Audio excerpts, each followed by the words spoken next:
Welcome to the Occult Rejects. This episode, we got a returning guest. I'm very excited to get on to be talking about this topic. We'll be talking about the Enneads, again, from Plotinus and on Gnosticism. But before we get to ErosUp, we will introduce the other rejects on the show with us today. And I got my man, Ethan Indigo. What is going on, sir? How are you?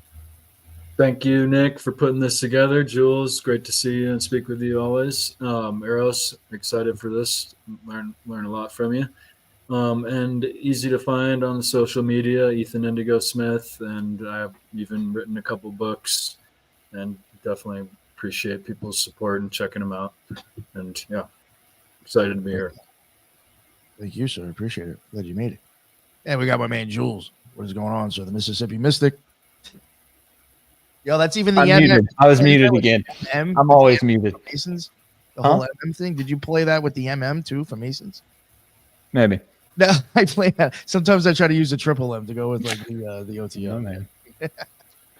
We'll never know. Guys, what is going on? I am Jules, host of the Gray Pill podcast. I am the only mystic from Mississippi. Won't find any other ones down here. Nick, thank you for having me on. Ethan's good seeing you. Eros is good meeting you. Guys, y'all can follow me on X at Gray Pill Pod, Graypill_podcast on Instagram, even though I barely post on there. I need to work on that. And over on Rumble, YouTube, Spotify, and Patreon. Patreon, if you want to support the show, patreon.com/GrayPillPodcast. We just did an esoteric book review. We discussed the Pistis Sophia, so it's funny. We're talking Gnosticism right now. And so, yeah, no, Nick won't be there for the next couple weeks, so I don't know. We may not do it live. We may just do it on Patreon, but it's every Saturday morning. We're doing Twin Peaks watch parties. A few more of those left, so I'll probably stream those live as well. But you can go over there, support the show. That's the best way. And yeah, happy to be here. If you see me on the show next Saturday from an event, you know it sucks. And I'm that bored that I jumped onto the live. Okay, I'll keep that in mind. Yeah, right. Because if it is that bad and I have my shit set up, because you know the one in Arkansas did want me to try to podcast. It's like, well, if I ain't doing it, I'll also just jump on with you anyway. I'll just be on an event looking like a loser. But real quick before we introduce Eros too. And first of all, I do want to repeat, people who listen to Jules on here or whatever, or the people on this YouTube channel that tend to come here. If I'm not streaming it out on my end, he's still doing that stuff on his end. So go check out his YouTube channel and his Rumble. I'm not always going to be sharing it, but I will be there when I can. So I'm just trying to get people to move over. I appreciate it. Go over to his shit and check out the book review. I love doing it. I think it's a good time, and I think it's worth listening to.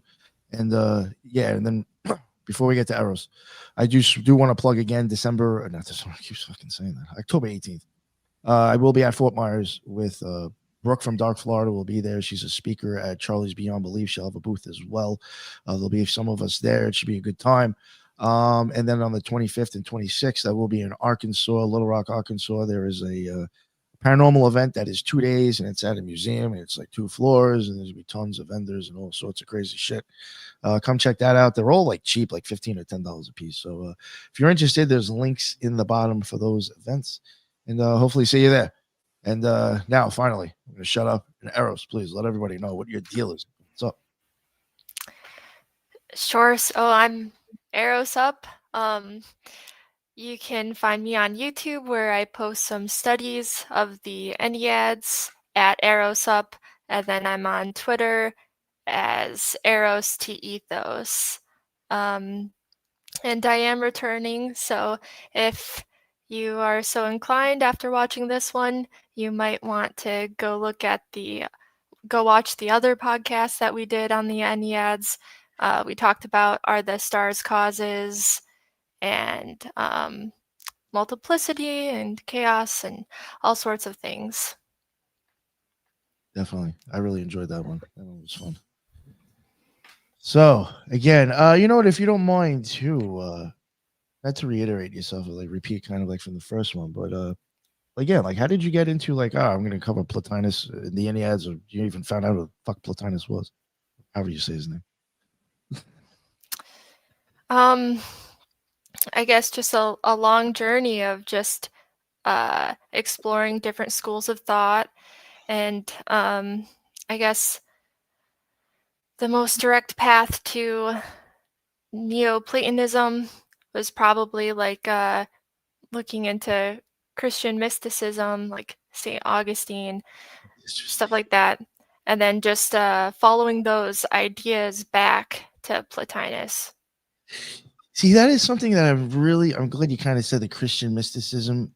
And again, I'm not knocking the religion at all, but I don't think Christians realize how many certain basic ideas that they have about maybe the afterlife or even their religion actually come from this dude. Like I could be wrong, but I think like the whole idea of like, oh, I might see my family and friends afterwards, like came from kind of him. I could be wrong, but it was just like, that's a deep belief that a lot of Christians hold that don't realize who gave them that fucking idea.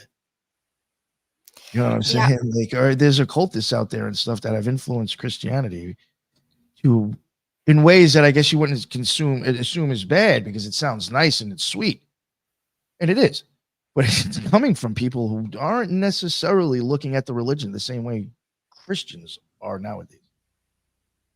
I guess that's what I'm trying to get at. Absolutely. Yeah, especially Plotinus is a pagan, and so that's kind of funny that the whole like monotheistic metaphysics kind of comes from a pagan. Yeah, and then like Basilio Ficino, basically, he was the one who put his shit out, and he was the one who really helped cement kind of using I guess correlating pagan beliefs and other religions, and like like Crowley 777 is, with kind of like putting everything in like, this is how these all are the same character, it's just different pantheons. That was kind of Ficino who even did that too, and that brought a lot of like stuff into Christianity that I don't think people realize. It's very interesting. Right, yeah. Christianity also started out as a pantheon, so. Yep.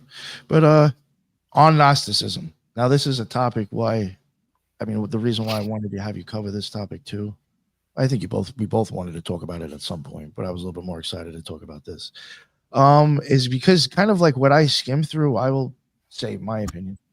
I'm very much pro or for what he's saying. I think I've said over and over again since I've started covering, occultists or all this stuff, that a lot of stuff is getting humanized. There's a lot of characters that aren't supposed to be characters at all, and then they get stuck in that, and you kind of like lose the whole thing. Because now you're personifying energies, and you're actually like thinking it's a real deity. That's kind of what I got out of it, and it was refreshing to see. I was like, oh, okay, I'm not the only asshole who thinks that. Somebody thousands of years ago was saying the same fucking shit. But yeah, I guess and again, not knocking Gnosticism or Gnostics, but there just is certain I don't know. So yeah, I guess Eros. I don't know where you want to start off with the whole on Gnosticism and why you like that chapter or pick that one. Well, first, do you mean deities as opposed to like archetypes or patterns? Well, I know like he was even saying that I think like the whole idea of like Sophia was just like kind of like fucking silly. How like an aeon comes into existence and then like fucking decays. It's just like God doesn't create shit. Like God's in everything. Like he was, and how the Gnostics would be like, oh, this is evil. Like he's like, no, if there's God in you, it's not. Yeah. He really looked at it a lot differently and didn't agree with a lot of their beliefs, honestly. He thought it was from what I got of it, what I read in my thing, like he kind of thought it was like bad. Like it really wasn't good to go down that route. Right, and I feel like a lot of people are Gnostic. Like that's probably. Oh yeah, I call myself one too to an extent, Gnostic and mystic. Yeah. And that's because I call myself a Gnostic because I would say I look at Christianity in a cult lens. Yeah. Yeah, it's probably the biggest like heretic group, but I just don't think that when people talk about Gnosticism, they talk about like Plato and where these ideas kind of come from. And so I think that if you don't understand like Timaeus and like the original concept of the demiurge and stuff, then I don't know. It's just weird that we've kind of lost those ideas and so many people are Gnostic. So I think it is kind of important to at least talk about it and the argument against it. I would almost say it's like you kind of look at, like, I've always well, me, and I can't even say it, I've said this myself. My friend Jordan Barber first said this, dude in the OTO that I used to be in the OTO with, like Wicca to Thelema. You know, like Thelema's like Wicca's like, you know, Thelema light. You know what I'm saying? And I feel like if you were like into like Plato or some of the older people, Plotinus, Gnosticism would be a way of like, I'm trying to say this the right way, dumb it down and not actually look too deep and just have a story that kind of tells you the tale. And then unfortunately, you just fall in love with the characters and don't even realize that they're archetypes. Something to that extent. I feel like that kind of happens. Yeah, potentially, or a purposeful like divergence. I don't know, but or just Thelema's. I mean, Wicca's Thelema Light is, you know, for some people that may not know, Gerald Gardner was a student of Aleister Crowley, and he was allowed to open up an OTO lodge. He chose Wicca instead. It was probably much more profitable.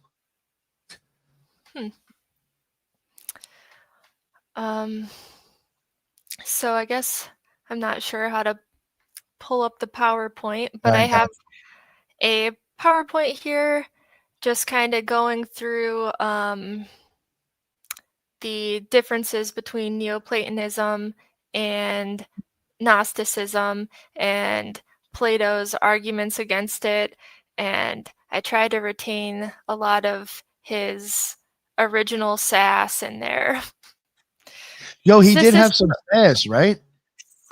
So sassy, yeah. Yo, when I was covering his shit, I was like, yo, I like this fucking dude. I was like, he kind of talks shit, like, but in a good way. I was like, I gotta learn how to talk, like, throw shade like this guy. Yeah, it's pretty funny, especially towards the end. But it's like he'll use big words to like call people stupid almost.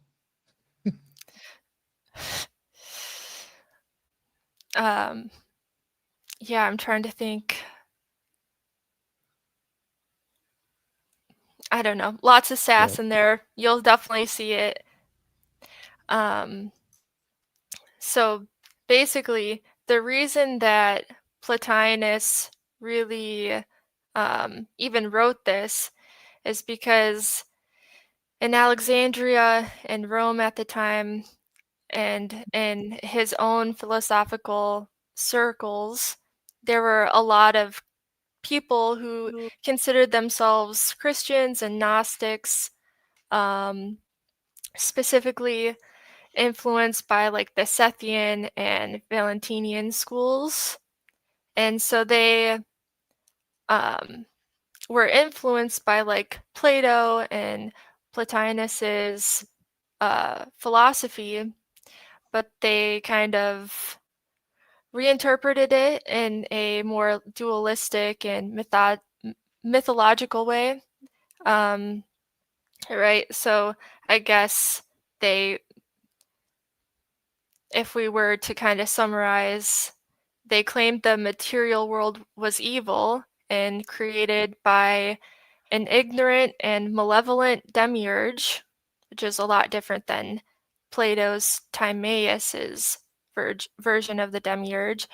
They despised the cosmos and its ruler, seeing like the earth as a prison, and they thought only this special spiritual elite could ascend to the divine realm. And Plotinus. Yeah, that was one of the things I even brought up. Sorry to interrupt, because I remember that specifically. I totally forgot to mention that earlier. That was like another thing. He was like, what do these people like think they're fucking special, basically? Like, come on. Yeah. And I think he was pretty upset that they corrupted his like terminology and language of like emanation, intellect in the one, and turned it into arrogance and world hatred. So he's just trying to set the record straight and then also defend Platonism from these distortions.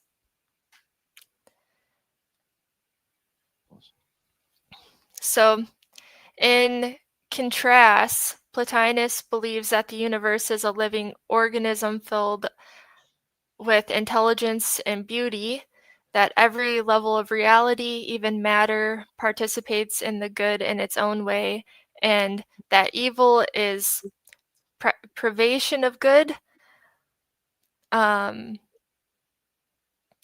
Like it is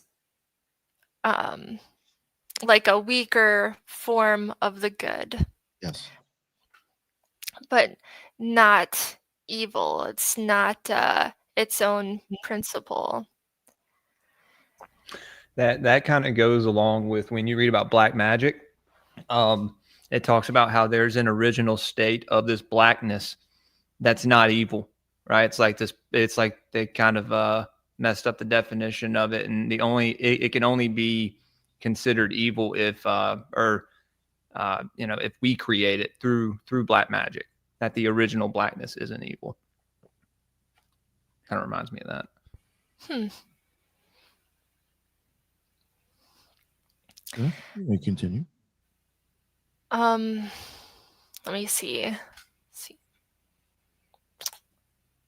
Yeah, basically, he believes that true ascent involves love and purification, not disdain for creation, and that the return to the one should come from harmony with the cosmic order, not rejection of it, because the Gnostics also believe in this return to the one,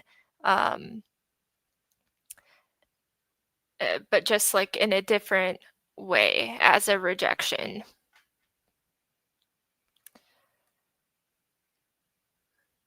So the Gnostic creation story, there's this process that takes place in the pleroma, or the divine realm, which leads to creation. And this process is, it involves this figure, Sophia, which is like their version of wisdom, I guess. And they believe that. Sorry. The pleroma. Weren't we talking about that earlier, Jules, or something? I was just saying it's crazy that because we didn't plan to talk about that book. All right. Yeah, that book, actually, we spun a wheel on the screen to pick that book. Oh yeah. All right, Eros, I have kids and they like to open the garage door sometimes.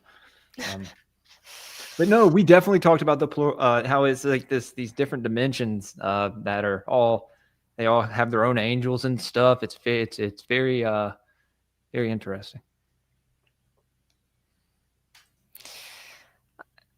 This divine figure, I guess, moves from a state of like repose or like rest, peacefulness, to action, and that this movement creates the material world. And the cause of this movement from a resting to a active state that created this creation or resulted in the creation was from Sophia experiencing a desire or stirring to know the unknowable or to emulate creation in the divine, and that this disrupted the perfect harmony of the pleroma, which introduced imperfection and the creation of the demiurge. That painting is bugged out. I was stuck on that for a moment.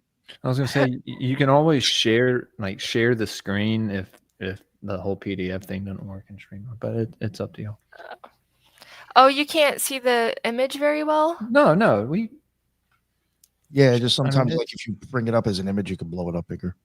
It's the one thing that you got to scroll in with your fingers on your mouse pad. Do you have a Mac? No. It's too much of it to do. Yeah, no, that's okay. Yeah, it's just bugged out. I was just like, I feel like there's like a lot of shit in there. Yeah. Weird. Probably. Like, I feel like this part of the art is like to look like different shit. It looks like a wheel spoke on like one of the legs. Yeah, dude. Like it's just that's wild. Like it's just sigils in there that like that's yeah, fucking weird. Someone in the Sorry. chat just mentioned samsara, and it made me think of how samsara is like the imperfected world that we live in, which is from nirvana, which is like the pleroma, if you will. Right. Yeah. Just a different name for it, right? A lot of correspondence there, certainly. Yeah. Excuse me, Eros. Oh no. Yeah, don't apologize. Please jump in at any time. So I guess he kind of starts out his argument with some important quotes. So he explains that the good is primal, the most absolutely simplex and integral unity. The secondary can never be simplex, it contains nothing. And that the good is self-sufficing in the sense that it is not of that compound nature which would make it dependent upon any constituent.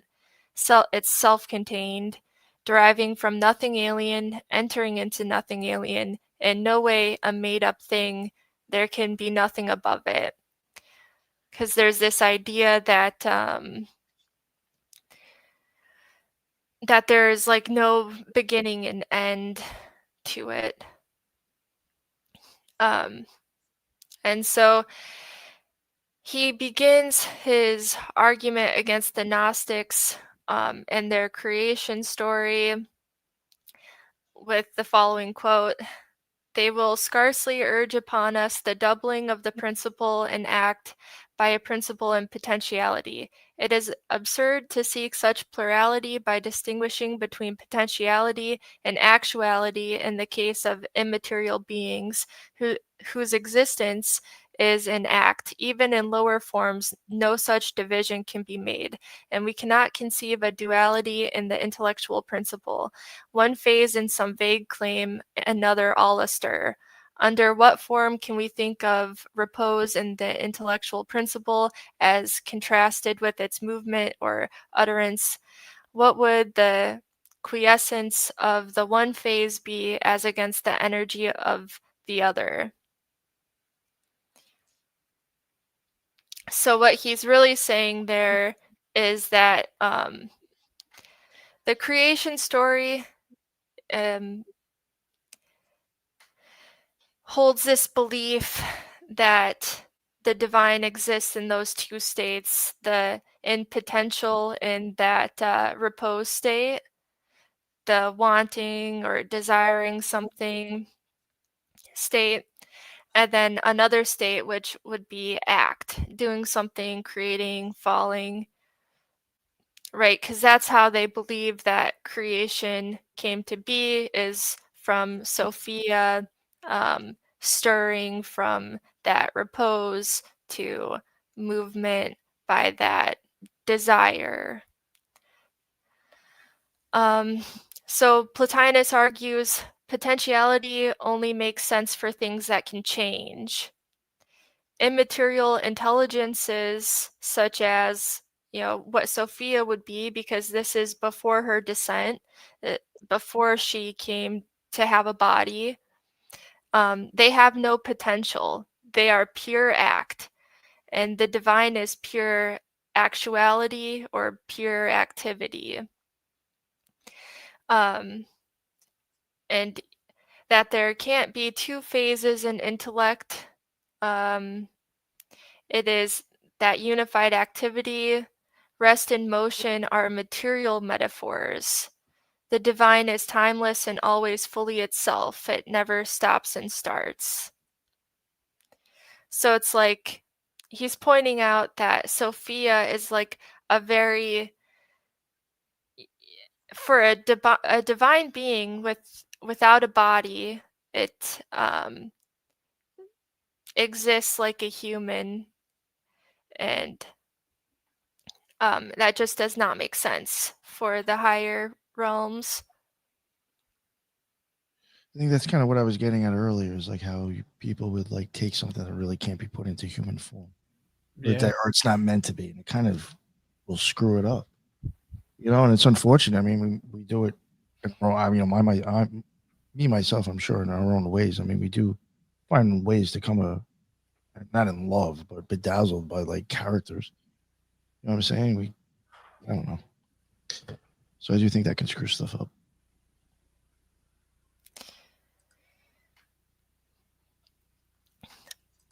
All right, let's see. There's this quote: "To ask why the soul has created the cosmos is to ask why there is a soul and why a creator creates. The question also implies a beginning in the eternal and further represents creation as the act of a changeable being who turns from this to that." Got a whole lot of that going on. And then this is kind of a sassy little thing.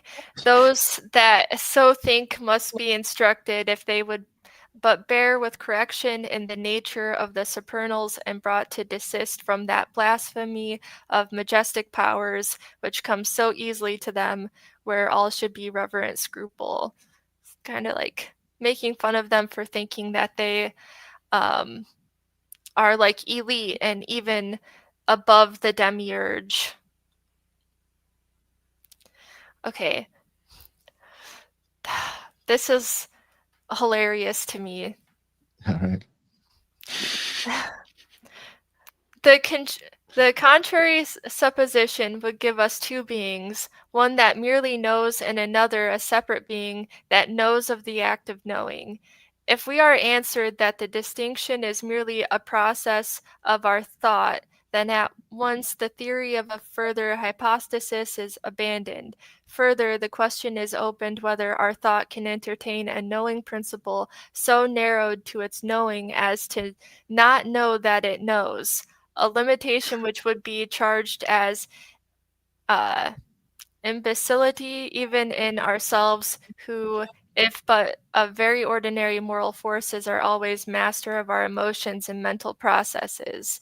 The absurdity becomes still more blatant if we introduce yet a further distinction after that which affirms the knowledge of the knowing, a third distinction affirming the knowing of the knowledge of the knowing, yet there is no reason against carrying on the division forever and ever.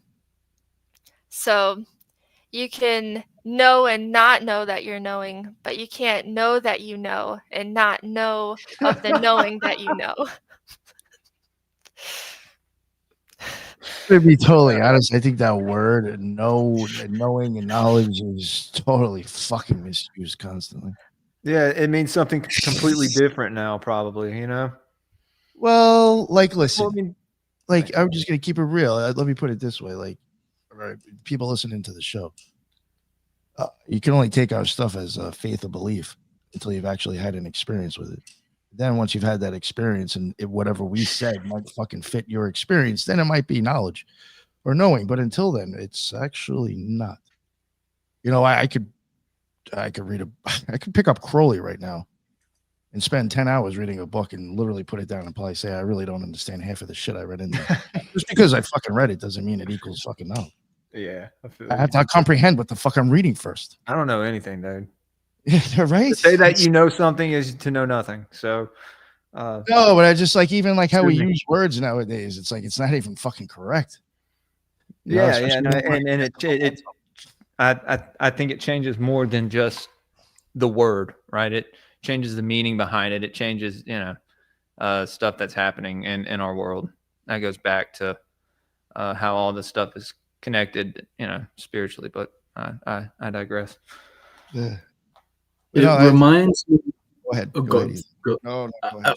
Well, the polarity of the known and unknowns and the response of knowing, it reminds me of, I think it was Aristotle who put forth the idea of the unmoved and the unmoved mover and the moved, and it has this kind of sense about that. And there is also kind of a way to look at information as known knowns and unknown knowns and so forth. And it can get a bit redundant and kind of confusing, but essentially there's things that we know that we don't know. And there's things that we know that we know. And then the unknown knowns that gets to be kind of an in level of intuition too, right? Like, from where did we know this unknown? So it gets a little bit redundant and Definitely.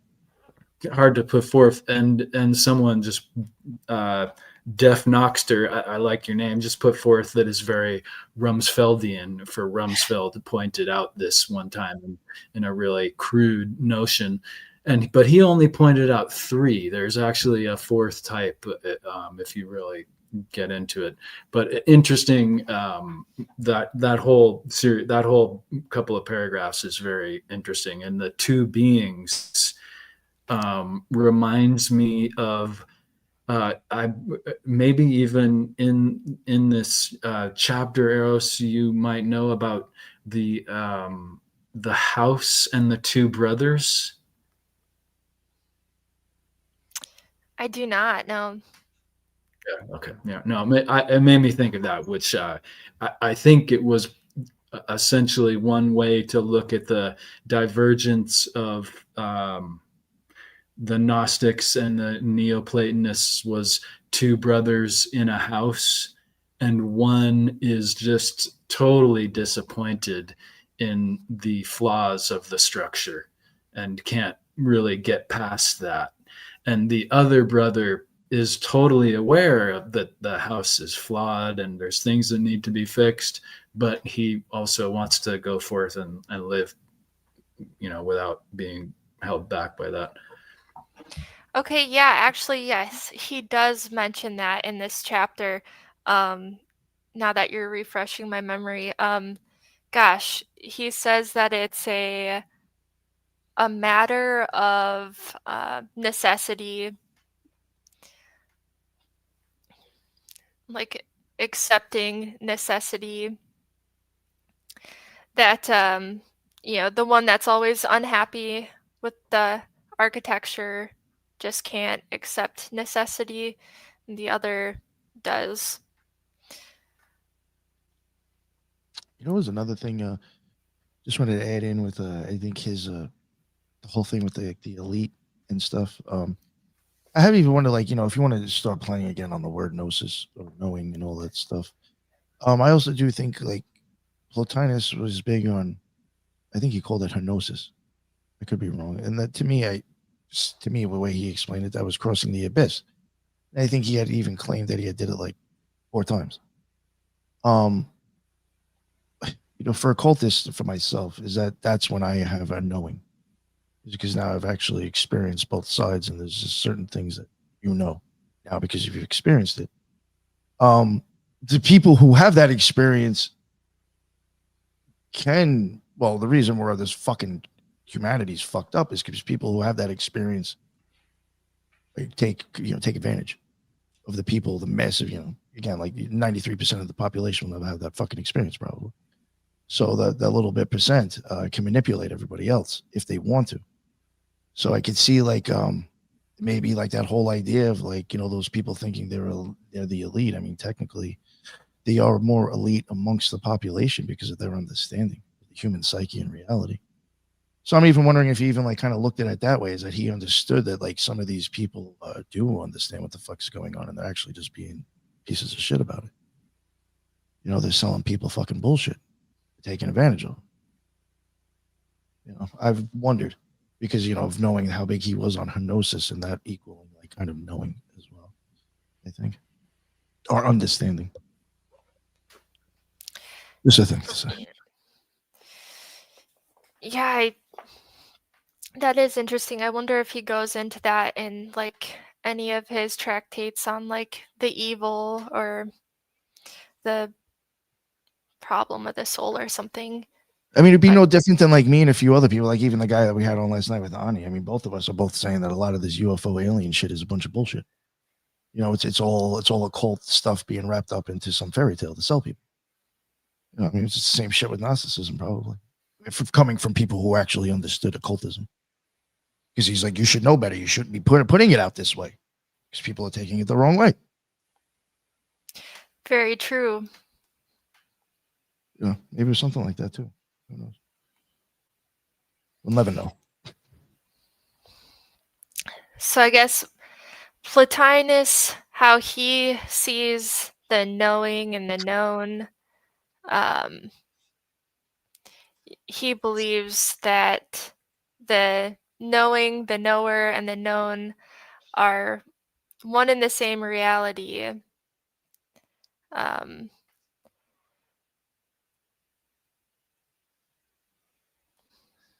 It doesn't. What would you consider that? Would that be like the one in news? Or no, is that farther down, you think?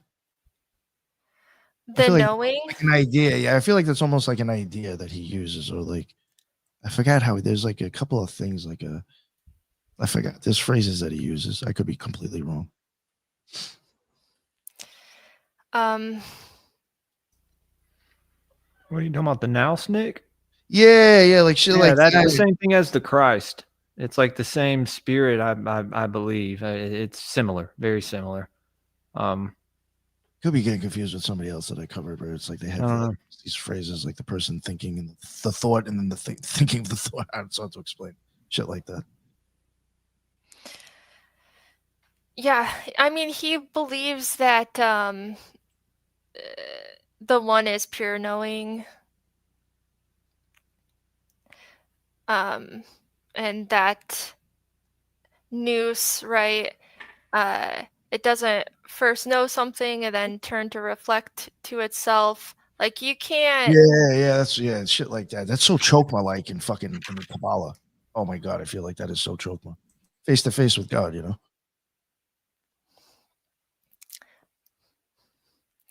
I think it's just like that last slide. Like you can't know and know that you know. Like that's just one knowing. It's like they handshake each other, if that makes sense. Can't really be distinct.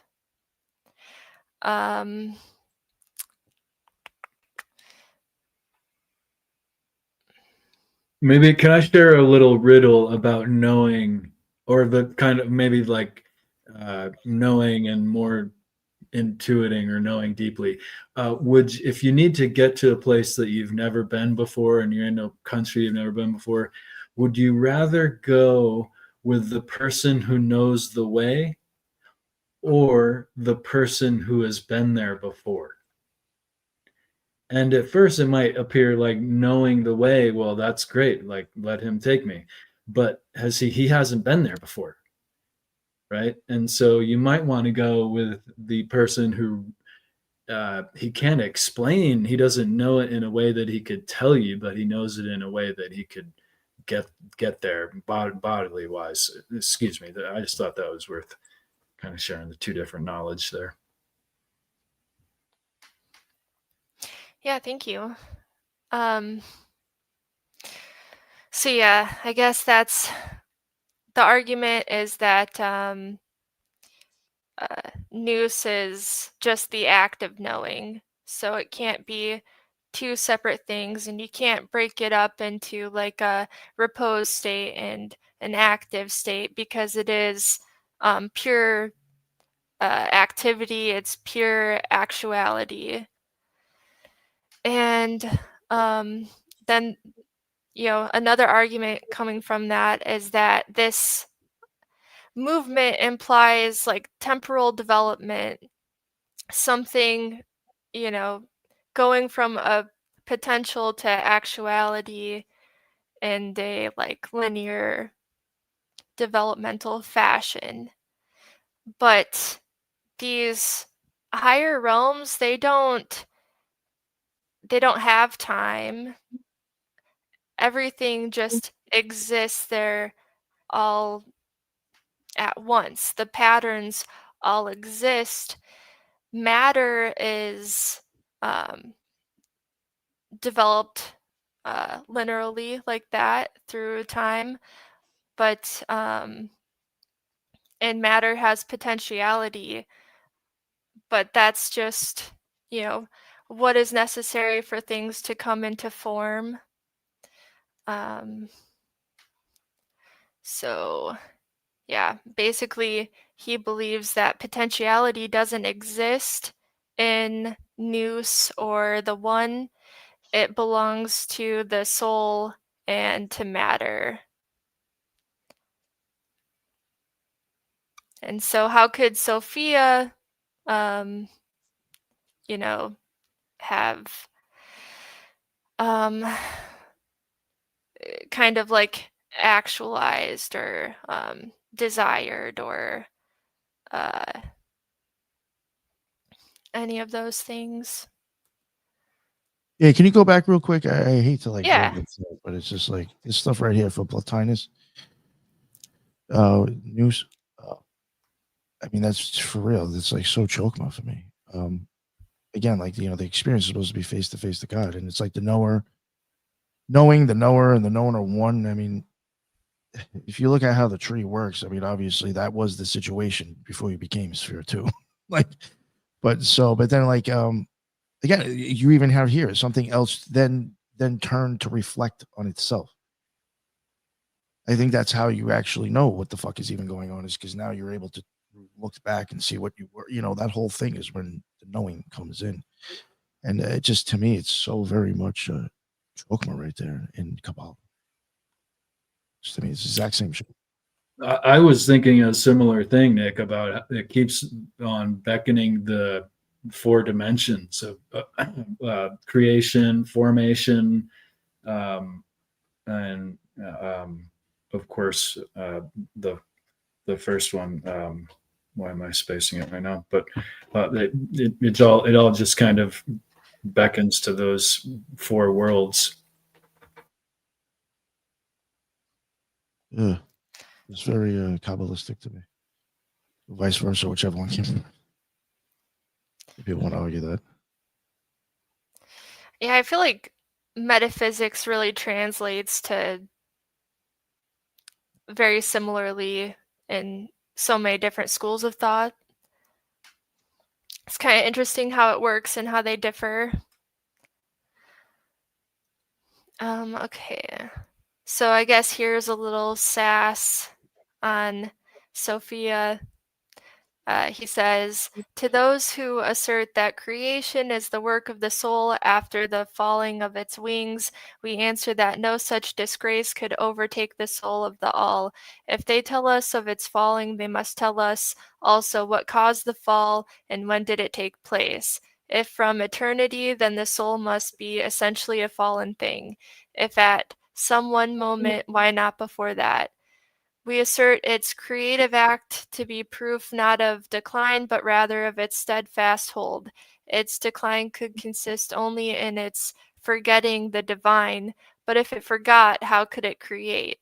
Whence does it create but from things it knew in the divine? If it creates from the memory of that vision, it never fell. Even supposing it to be in some dim intermediate state, it need not be supposed more likely to decline. Any inclination would be towards its prior, in an effort to the clearer vision, if any memory at all remained. What other desire could it have than to retrace the way? What could it have been planning to gain by world creating? Glory? That would be absurd, a motive borrowed from the sculptors of our earth. Finally, if the soul created by policy and not by sheer need of its nature, by being characteristically the creative power, how explain the making of this universe, and when will it destroy the work? If it repents of its work, what is it waiting for? If it has not yet repented, then it will never repent. It must be already accustomed to the world, must be growing more tender towards it with the passing of time.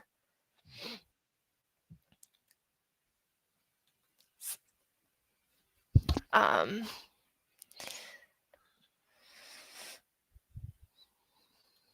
don't know what to think about any of that. I do agree with the material. Well, it's hard to explain the whole material world being evil, but I do agree with a lot of that stuff. The way he looks at it, with God being everything, has the I guess the potential. Yeah, it's very interesting to see it from this point of view. Yeah, definitely.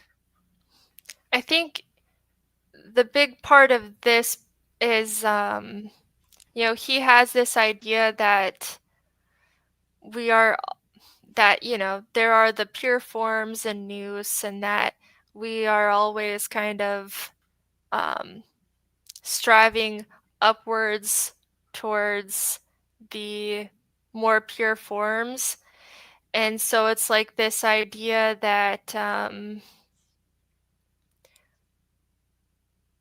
like how could the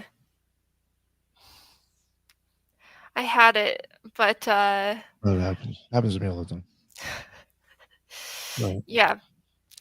But basically, like we retrace the way back up, and like what really could a creator get from creating all of this, and how could it forget what it knew, and all of those things. Oh shoot. Okay. And so this is him defending the good. He says, "It is the essence of things that each gives of its being to another. Without this communication, the good would not be good, nor the intellectual principle an intellective principle, nor would soul itself be what it is. The law is some life after the primal life, a secondary where there is a first, all linked in one unbroken chain, all eternal, divergent types being engendered only in the sense of being secondary." In other words, things commonly described as generated have never known a beginning.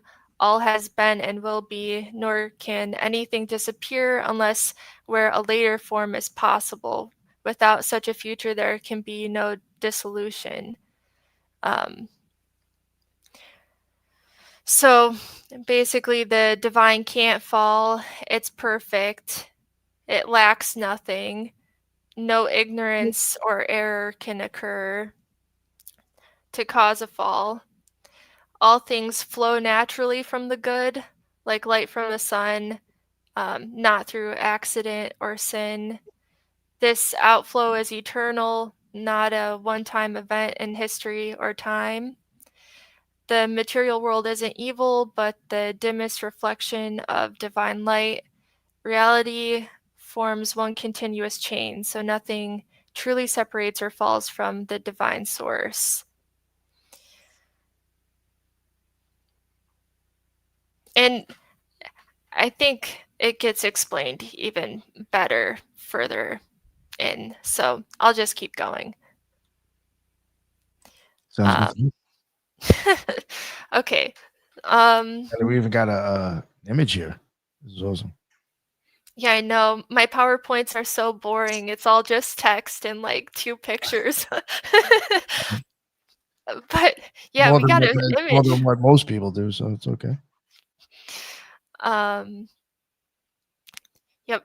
So this is again just trying to defend like the good, and that everything is made from the good, and everything is a mirror reflection of the good, or orchestrated from things that are higher. So, all right. He furthers his argument by saying, "Nor may we grant that this world is of unhappy origin because there are many jarring things in it. Such a judgment would rate it too high, treating it as the same with the intelligible realm and not merely its reflection." And even further in the tractate, he says that, to call the world evil because it is a less perfect reflection, like you could use that argument against even like nous, because nous isn't as perfect as the one either. So that's just not a great argument. And then, yeah, I added this image because I'm a very visual learner of just like how reflection really works, right? Like if glass reflecting something, some of that light is going to be absorbed. Some of it is transmitted where it just kind of like keeps going kind of past. And then only some of that is reflected. And then even more if that surface isn't like perfectly level, it's going to reflect sometimes like dispersed and just not a perfect reflection, you know.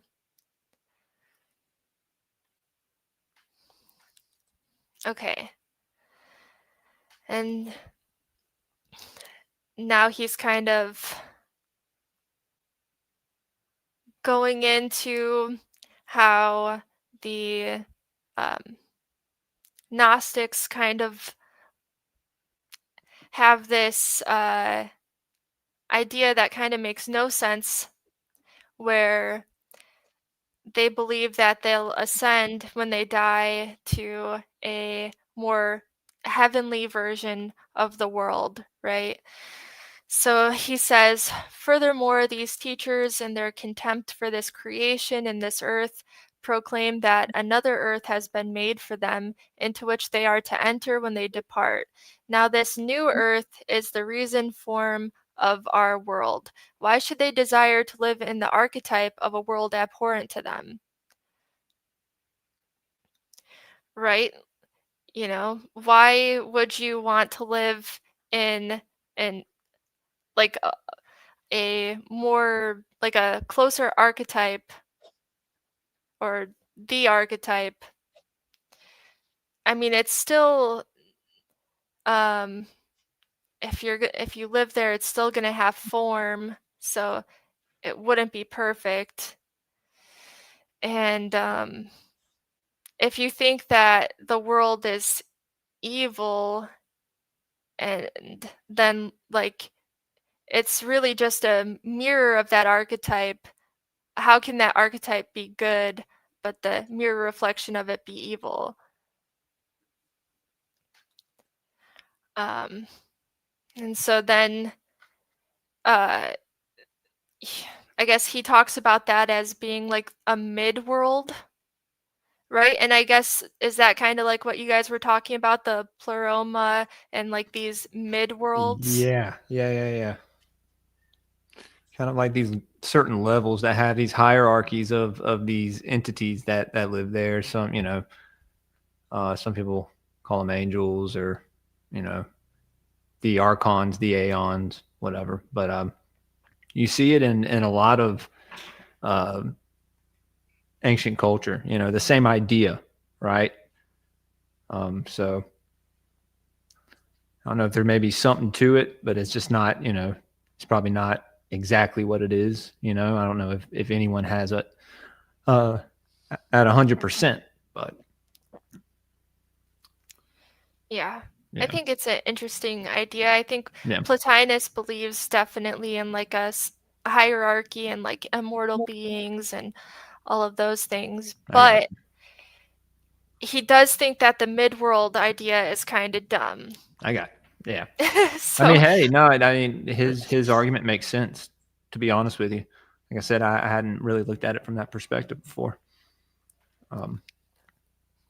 yeah, he explains that more here actually. He says, let us suppose the maker craving to construct such an intermediate world, though what motive could he have, in addition to the intellectual world which he eternally possesses? If he made the midworld first, what end was it to serve? To be a dwelling place for souls? How then did they ever fall from it? It exists in vain. If he made it later than this world, abstracting the formal if he made it later than this world, abstracting the formal idea of this world and leaving the matter out, the souls that have come to know that intermediate sphere would have experienced enough to keep them from entering this. If the meaning is simply that souls exhibit the idea form of the universe, what is there distinctive in the teaching? So basically, if the divine already possesses the perfect intellectual realm, a separate midworld would serve no purpose. If souls have already experienced this midworld and are naturally drawn to higher reality, why would they descend into matter at all? They would have already reached full understanding. If the archetypes already exist in Nous, what is the point of this midworld at all?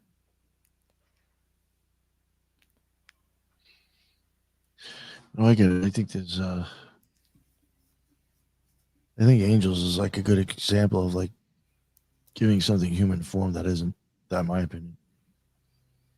You know, I think that's why they don't even. A lot of times they seem androgynous, because they're not supposed to actually be in the flesh.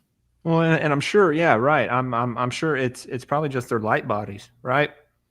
So seeing that, that's actually, seeing that in the astral realm, that would just give off color, right? Color and a shape, a form, maybe. Yeah. So they interpret that with wings and a halo and all that stuff, when really that's all symbolic later on, you know? Yeah. I think a lot of the wings sometimes, this is my theory. Well, my theory with a lot of angels, actually, I mean, they're always considered messengers. I do actually think the nervous system might fit some angelic stories. I mean, because there are traveling messages, and they are of electricity and light. From this dimension to the next, you know, people look at it so black and white, like they just come down from heaven, you know? It's like, no, it's a lot more. Yeah, it's a little different than like what Dogma, when they're like, you know, actually in human form and they got wings. Yeah. All right, sorry to interrupt again. No, it's so interesting though, like to try to conceptualize those things and like how they would be different. How would you even really categorize them? And so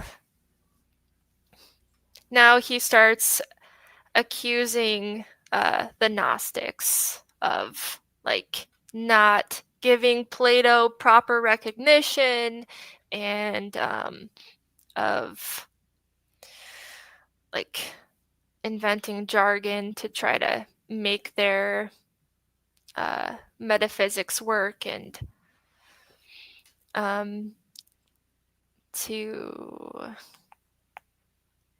that part of their doctrine comes from Plato and the rest from outside the truth. He says, from Plato come their punishments, their rivers of the underworld, and the changing from body to body. As for the plurality they assert in their intellectual realm, the authentic existent, the intellectual principle, the second creator, and the soul, all this is taken over from the Timaeus. It's kind of saying like, you got all of your metaphysics from Timaeus and you give no credit. And then even further, he says that the Gnostics dishonor Plato and misrepresent his theory in every way possible. So, and this is like one of the sassier little passages. He says, they hope to get the credit of minute and exact identification by setting up a plurality of intellectual essences. But in reality, this multiplication lowers the intellectual nature to the level of the sense kind. Their true course is to seek to reduce number to the least possible in the supreme, simply referring things to the second hypostasis, which is all that exists as it is primal intellect and reality and is the only thing that is good except for the first nature, and to recognize soul as the third principle, accounting for the difference among souls merely by diversity of experience and character, instead of insulting those venerable teachers. They should receive their doctrine with the respect due to the older thought and honor at that noble system and immortal soul and intellectual and intelligible realm, the supreme God, the soul's need of emancipation from all intercourse with the body, the fact of separation from it, the escape from the world of process to the world of essential being. These doctrines, all emphatically asserted by Plato, they do well to adopt where they differ. They are at full liberty to speak their minds, but not to procure assent for their own theories by flaying and flouting the Greeks. Where they have a divergent theory to maintain, they must establish it by its own merits, declaring their own opinions with courtesy and with philosophical method, and stating the controverted opinion fairly. They must point their minds towards the truth and not hunt fame by insult, reviling and seeking in their own persons to replace men honored by the fine intelligences of ages past. As a matter of fact, the ancient doctrine of the divine essences was far the sounder and more instructed, and must be accepted by all not caught in the delusions that beset humanity. It is easy also to identify what has been conveyed in those later times from the ancients with incongruous novelties. How, for example, when they must set up contradictory doctrine, they introduce a medley of generation and destruction, how they cavil at the universe, how they make the soul blamable for the association with the body, how they revile the administrator of this all, how they ascribe to the creator identified with the soul the character and experiences appropriate to partial beings. Whoa. Yeah. Yeah, He didn't like him. no. He was a Not a big shade fan. thrower. Yeah. Definitely throwing shade at the Gnostics, man. It's kind of, like I said, from even a little bit I looked at, I was like, oh, this is kind of funny. Well, what he said is kind of making sense. So, Now I had Yeah. I had my thing because you had two different, I think, like two different, well, academics. Doesn't mean they know everything. That were like looking at it, and one said that they thought he like had like almost like a total hatred for him, but then there was another one who said that there's proof of him allowing them to even come and debate, that he was cool with them. You want to show up and you want to debate on this? Let's do it.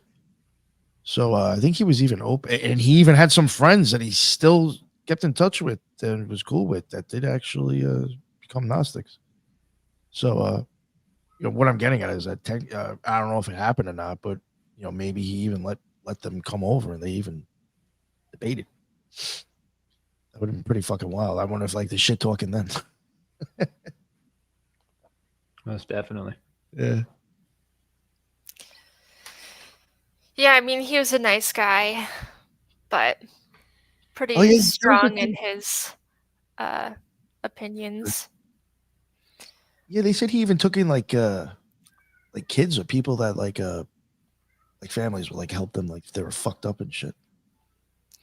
Oh, yeah. Like the way he lived was like he actually was like a really good guy.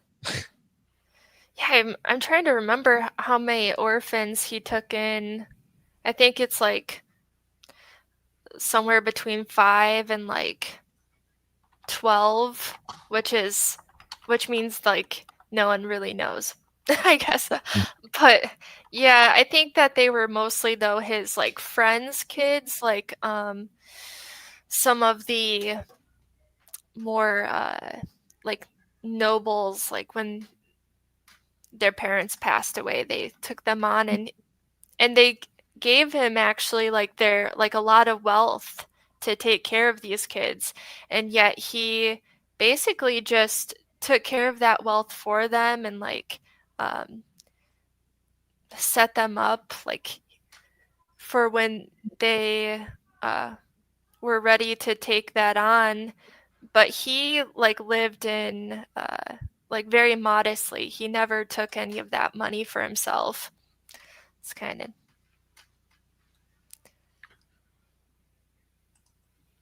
Oh, okay. We're almost nearing the end here.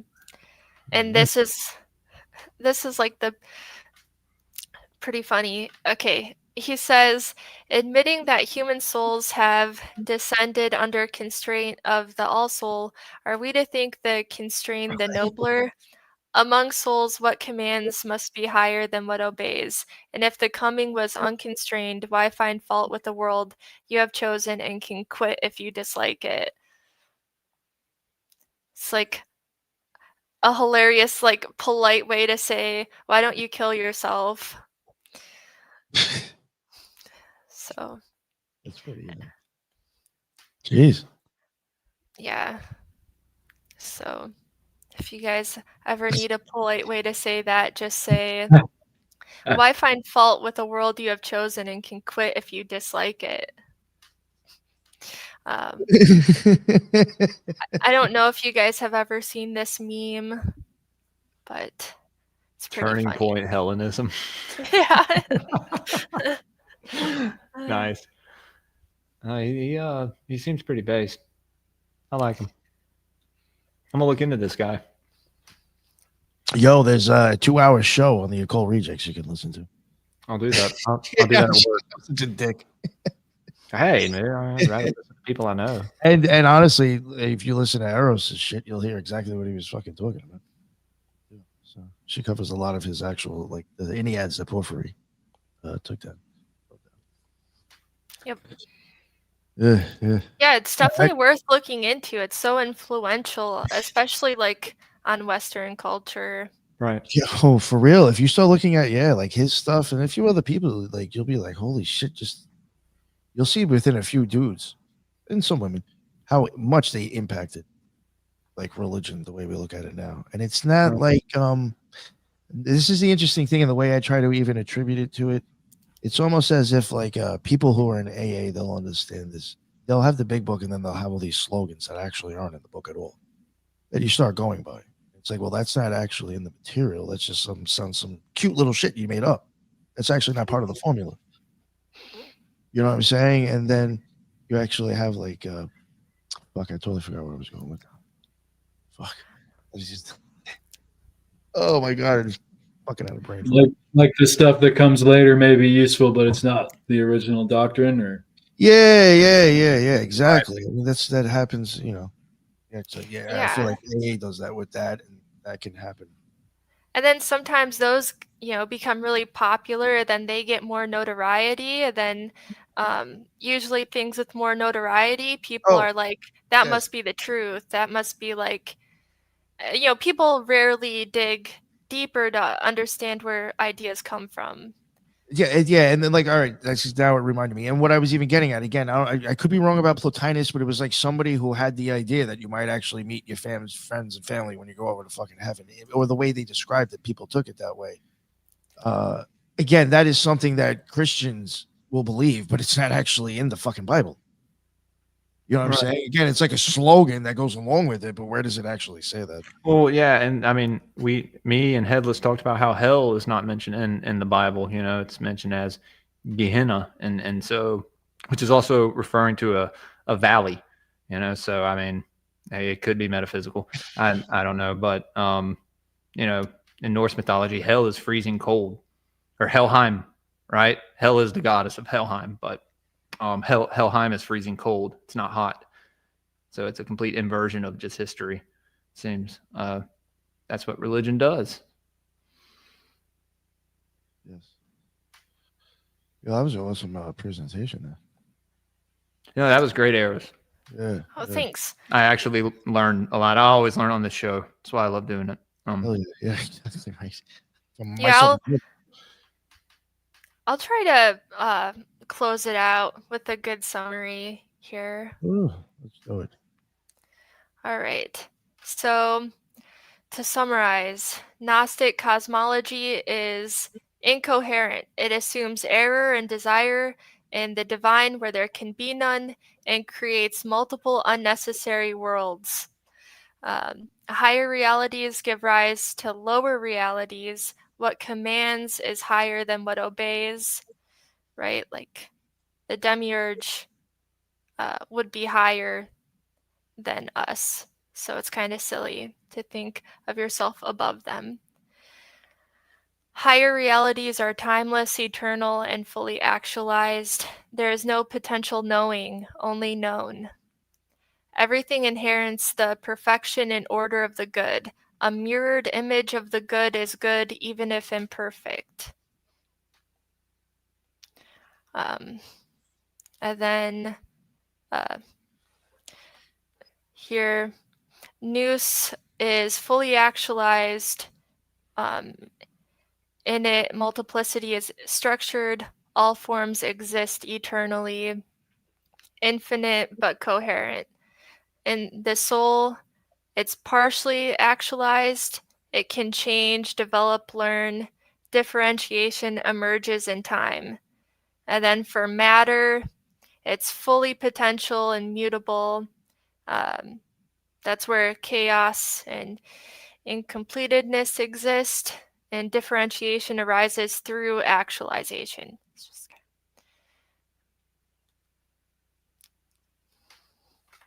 Very well. Very well said. That was good. Thank you so much. Eros. Yeah, but definitely have to keep putting pressure on you, but definitely let's get you on again to talk about more of it. But yeah, this was fucking awesome. I really like this stuff. I was really big into Plotinus when I covered him. It was like that one actually for me was like, yeah, it sounded like corny, but I was like, I really was like proud of putting that one out because I do think he's a very influential person and somebody you should look into. You know, and it's almost like you could look at this stuff like there's a Dicks and Demons in there. Let's put it that way. You know what I'm saying? You're actually just looking at like how the fuck do you get your head straight and having a contact with God. There isn't all this other fucking bullshit thrown in there. Mm-hmm.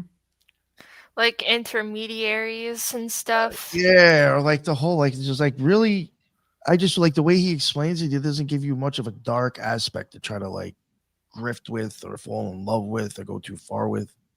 Not everything's a demon, right? Yeah, well, not even that. It's just like even dealing with your darkest self. I guess like sometimes when it gets like with with the OTO, I feel like the image that gives of some of the people there, they will. Oh, I'm doing shadow work. Well, you've been doing it for the last fucking year on the same. Right. Obviously, you're feeding it. You're not dealing with it. You're actually getting worse. You have to master it, right? Yeah, because it's always going to be there. Yeah. I just feel like his was like a little bit more conservative. It's just a little bit more cleaner, more just straight to a God or a good. I don't know.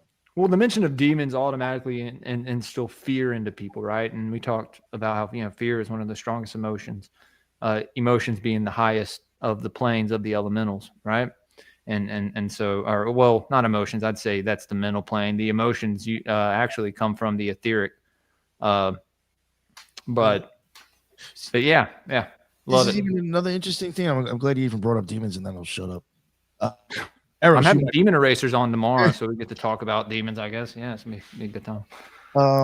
Eros might even know this. I could be wrong, but I think they called it then as well. I would even say that their idea of demons was different because Plotinus at one point proved himself to some I think Egyptian priest at some temple of Isis that he was of, I guess, something because this guy brought out his daemon. Plotinus's daemon appeared and was of like some higher angelic order. And that's how this priest was able to say this guy is not full of shit. That's wild, dude. But yeah, I'm almost again, the terminology daemon was being used. But now we're talking about an angel. So it's like, where the fuck were we even going with this word? How was it even originally used? No idea. I'm still confused on that. Yeah, dude. Yeah. I feel like that's. But I just think there's misunderstandings. And that's a whole rabbit hole in itself, man. Yeah. The reason there's different spellings is because it's a different energy or a different thing. It's different than a demon. Yeah. People think it's a different, just a different way to say it, but I think it's a different thing altogether. Exactly. Yeah. Something that comes from our higher nature, not our lower nature. Yes. Something probably, right? Something like that. Yeah. All right. Yeah. Thank you very much, Eros. Yeah, if you want, let everybody know where they can find all your work out again, and please remind them of the other episode that you did. Yep. So just to reiterate, you can find me on YouTube at ErosUp, where I do some studies on the tractates in the Enneads, kind of like this one. And then you can find me on Twitter at Eros to Ethos. And then, yeah, if you like this episode, please go watch the episode that Nick did, Plotinus, or the episode that we did last, which was on Are the Stars Causes, and really going into Plotinus's idea of this differentiation scheme of multiplicity that everything emerges out of. Yes, thank you so much. Yeah, and if people haven't checked out the latest episode that she did, go check it out. I think it was like a month ago, maybe something like that. Definitely was fun. And again, I really appreciate you coming on, especially with the slideshow. I mean, that's I myself know that takes time. Very professional, Eros. Yeah. No, I appreciate that because again, like, I mean, just if you listen to my stuff that I do on my own, it's like, I understand the time it takes. Shut up, dude. Your stuff's fine. No, I'm just saying I understand. Like, it takes time to do that shit, like solo work and all that shit. Like, no, it does. It's hard, especially when you're doing your you own thing. know, Jules, you do solo shit co-host yourself too. Yeah, I have like 10 shows I do, and I don't have. I'm like the progenitor of the show, so I do all the stuff. I try. I have a full. No, but there was like all the topics that you soloed that shit, didn't you? Yeah. That's what I'm saying. That shit, you understand? Yeah, what I'm getting at. That's man. I appreciate that. Thank you. It's awesome. Yeah. All right. Yeah. Let Jules let everybody know what the fuck's up with you when they find out you guys. Earlier, as you heard, you can follow me on Twitter at GrayPillPod, GrayPill_podcast on Instagram, and Rumble, YouTube, Spotify, Apple Podcasts, Patreon.com/GrayPillPodcast. If you want to support the show, we got 3 episodes of Twin Peaks left, so we may do it tomorrow night. My wife may be hanging out with us too, so I'll just keep y'all updated. But tomorrow around noon, maybe a little afternoon, I got to get the time down. Is Brian from Demon Erasers is coming on, so it's going to be a fun show. This was a great conversation, and I'm about to go out to the country to a pig roast. Oh man, you suck with my kids. Good for you, man. Good for you. That's awesome. My wife's going to record a couple episodes, so y'all look out for that this week. I'll be reposting the Babylon podcast. Yeah. Episode 3. Oh, thank you very much, Jules. I appreciate it. And it's great to see you, Ethan. It's good to see you, Chris. It's good. It's good to be here. Oh yeah. Yeah. No, this was fun. I really enjoy these shows. This topic too. Ethan, please let everybody know what's up with you, and they can find all your books as well, please. Yeah, thank you so much, Nick, for getting this together. Eros, that was awesome. Look forward to your next presentation. And yeah, I'm easy to find on all the social media, Ethan Indigo Smith, and check out my books on Globocom or Amazon as they call it. And yeah, appreciate you guys. Ethan, I appreciate you making it. I know it's a little bit earlier for you too as well because of the time difference, but that's what's up, man. Sure. And thank everybody in the chat as well. That's what's up. There was a lot of people here from the beginning to the end. There's a lot of the same faces, and I saw other names. I'm sure that's probably on other people's channels. That's what's up. Thank you for coming by and checking it out. And again, Eros and everybody else on the panel, please, again, thank you for coming on, and I had a really good time. And that's what's up. And until the next one, everybody be well. Later.